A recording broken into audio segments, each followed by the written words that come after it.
The Chicago History Museum features an exhibit called Designing for Change. We're here with the exhibition curator, Ms. Olivia Mahoney. Ms. Mahoney, what was your goal with creating this exhibition? It was to showcase the important role that Chicago artists and designers played in social movements of the 1960s and 70s.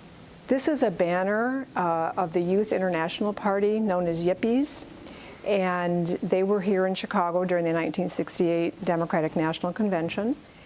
And an unknown member of the organization created this banner and carried it in one of their demonstrations.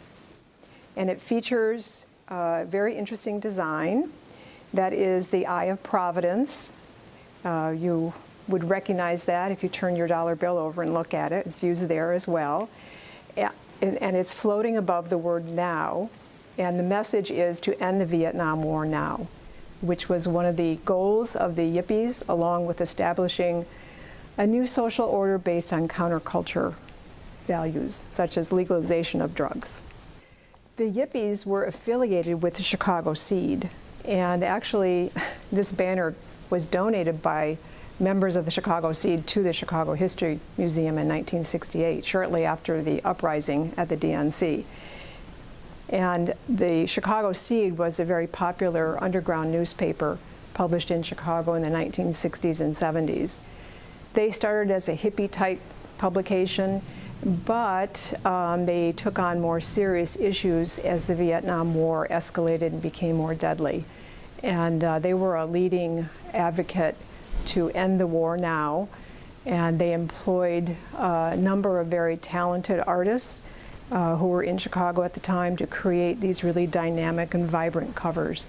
And they became known as the most beautiful underground newspaper in Chicago.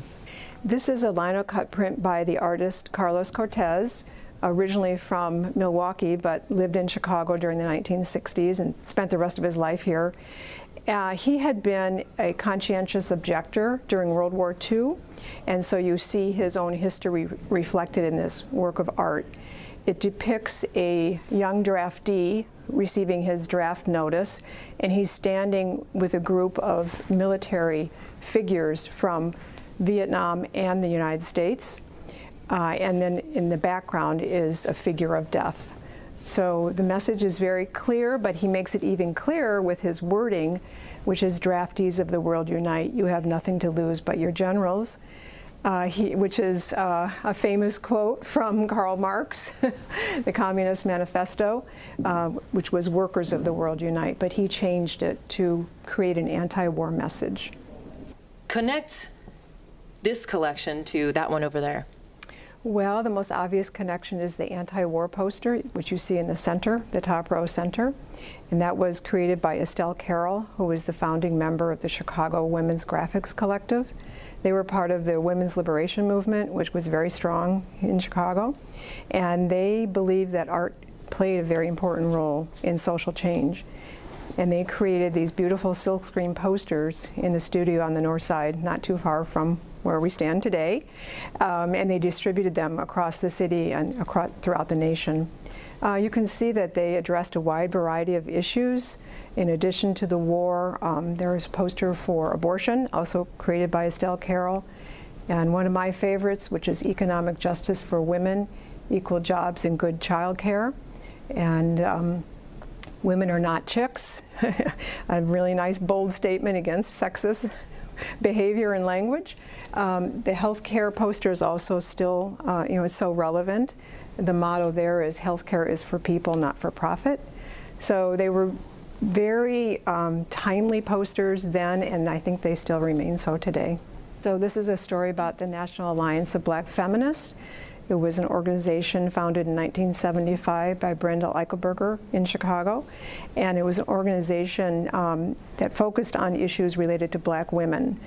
They were affiliated with the Graphics Collective and the Chicago Women's Liberation Union and other organizations like NOW, but they had their own distinct set of issues and concerns, and this organization addressed them. And they also had their own signs and symbols that expressed what their cause was. And the banner up above which we recreated for the exhibition, features a pair of women's hands, black women's hands, breaking the twin shackles of sexism and racism. So they had a unique set of issues that they were dealing with that was separate from white women's issues, although there was a lot of overlap and there were a lot of connections. And if you look closely in the photograph, behind Brenda is the poster created by Estelle Carroll for the Chicago Women's Graphics Collective. And the title of that is Sisterhood is Blooming. It's over here, Springtime Will Never Be the Same. And that is a poster just celebrating the women's movement and a new day dawning. They hoped for women. Miss Olivia Mahoney, thank you for your time. Thank you.